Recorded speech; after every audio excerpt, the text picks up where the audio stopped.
welcome to ValueVest Daily. Okay, folks, we need to talk about what just happened today.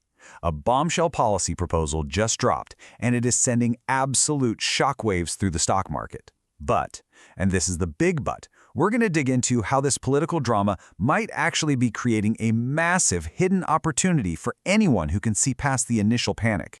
All right, let's get right to the source of all this chaos. This is the statement that landed today, January 12th, 2026.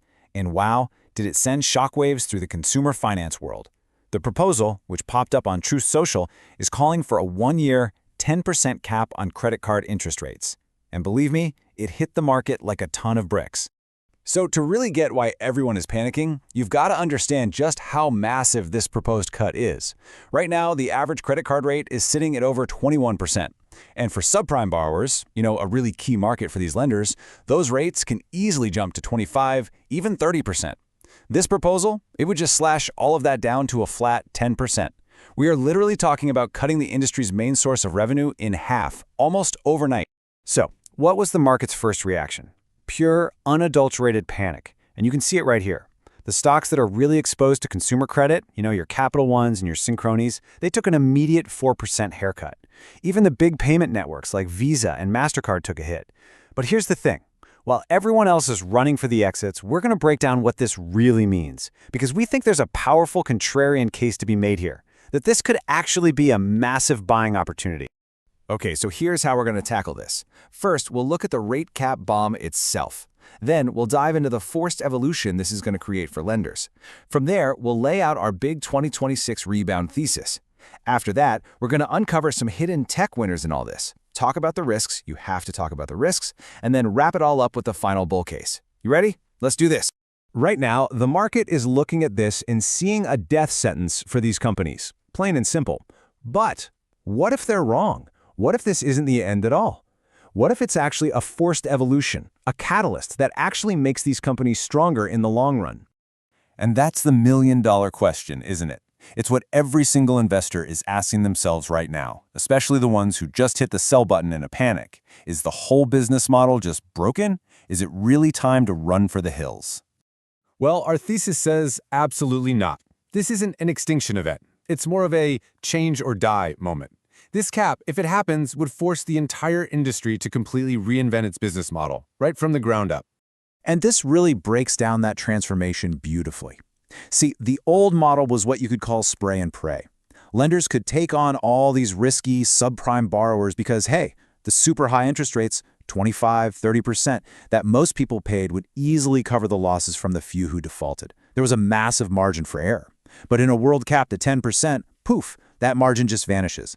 The new model has to become something like a super prime utility. Lenders would be forced to slam the brakes on all that subprime stuff and focus only on the absolute highest quality borrowers. We're talking people with 780 plus FICO scores. Yeah, their loan books would get smaller, but the quality, it would be pristine. Okay, so keeping this new, much higher quality business model in mind, let's really dig into the core of our rebound thesis. How is it possible that the very stocks getting absolutely crushed today could turn out to be some of the biggest winners by 2026? This is what we think the market is completely missing in its panic. Let's just look at the two big players here. You've got Capital One, which is pretty diversified, right? They've got cards, auto loans, a whole traditional banking arm. It's trading at a pretty reasonable 10 to 12 times forward earnings, and before all this drama, analysts were eyeing a $200 price target. Then you have Synchrony. They're a pure play on consumer finance. You know them from all their retail partnerships with giants like Amazon. They have higher margins, but that also means they're a bit more exposed. The key, though, is that both of these companies are absolute titans of the industry. They have the scale to weather this kind of storm. So there are a few really powerful forces that could drive a huge rebound here. First off, their balance sheets get de-risked.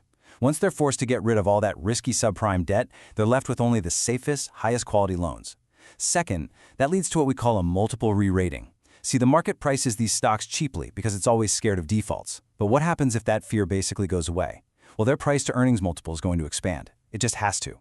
Third, you'd see massive market consolidation. The smaller lenders, they just won't survive this. They'll go belly up, leaving giants like Capital One and Synchrony to scoop up all the best customers. And finally, let's not forget the consumer is still pretty resilient, so spending and loan volume will still be there.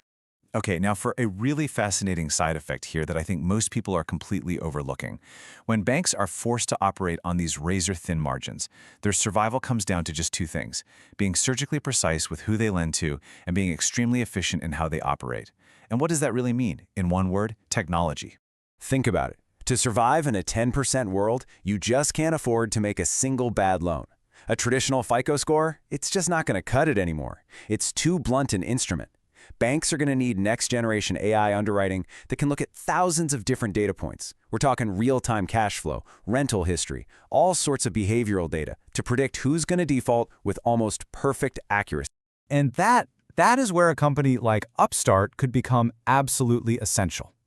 I mean, they've been building these exact AI models for years.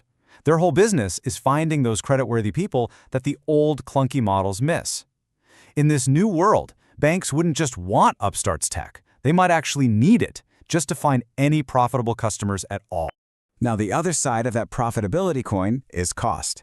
When your margins get squeezed this tight, every single penny counts. You just can't afford to have a bloated back office or slow manual processes anymore. And that reality creates a massive, massive demand for something called hyper-automation. And that brings us to our second potential hidden winner, a company called NCNO. They provide the cloud-based banking software that does exactly this. It streamlines and automates pretty much everything from originating the loan all the way to compliance. So if a lender suddenly needs to slash its operating costs by, say, 30% just to survive, they're going to be calling a company like NCNO to make it happen. Okay, let's be really clear about something. This is a contrarian thesis for a reason. It goes against the herd. And whenever you do that, it means you're taking on some significant risks, and we absolutely need to talk about those head on. Look, a smart investor always understands the bear case just as well as the bull case. So what could go wrong? Well, the biggest one is legislative risk. What if this 10% cap actually makes it through Congress? Now, a lot of people think that's a long shot, but it's not impossible. Then you've got economic risk. A really deep recession could hurt even the safest, most prime borrowers. You've also got just general market uncertainty swirling around, stuff like the DOJ's probe into the Fed. And finally, there's the simple risk that these big lenders just can't adapt their business models fast enough. So with all those risks in mind, how should you even think about approaching a situation like this? Well, we have some guidelines. Number one, do not panic sell. It's almost always a mistake. History is littered with examples of these policy-driven dips being huge overreactions. Number two, you have to really understand the thesis. You're not just buying the dip. You are investing in a potential transformation to a much safer, higher quality business model.